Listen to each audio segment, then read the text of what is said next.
Marvel Studios in 2023 have a varied assortment of content, let's just put it that way. Between Ant-Man and the Wasp: Quantumania, Guardians of the Galaxy Volume 3, and The Marvels, there's enough film to go around, and of course there's the TV series, which, yeah, that's a whole can of worms on its own that I don't want to crack open in this, because this video will already draw much negativity due to what we're talking about.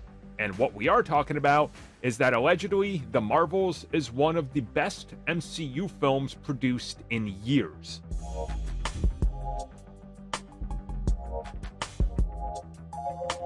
So again, take this for what it's worth. I've talked about it before. Whenever we hear these kinds of reports, it's like, oh, it's the best thing from Marvel Studios in years, or it's the best thing that's testing so high it might be perfect.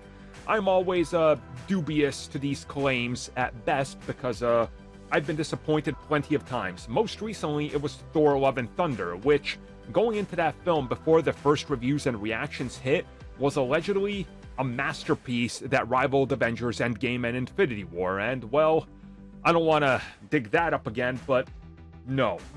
No, I'm sorry. So again, whether you believe these reports or not, I always say don't believe them, because we know that Marvel Studios test screenings do not happen the same way that other studios do those nowadays, because they don't like leaks and they like to do it more internally with just people that work at Disney and maybe close family and friends.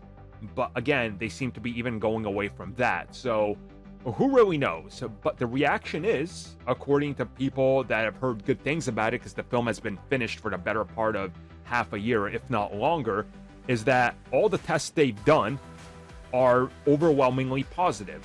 That they've really fixed a lot of issues that people had with Captain Marvel, and that the stars of this film, all three of them, meaning obviously Brie Larson, Teyonah Parris, and Iman Vellani, are at the top of their game, that their chemistry carries the film on its back, and that it might be the best thing about the film, which, if there's one thing I'll believe about it, it's that those three have the energy and that they legitimately do sell this film and make you smile from, ear to ear, because I believe it. All three of them are really good actors when you give them the right script.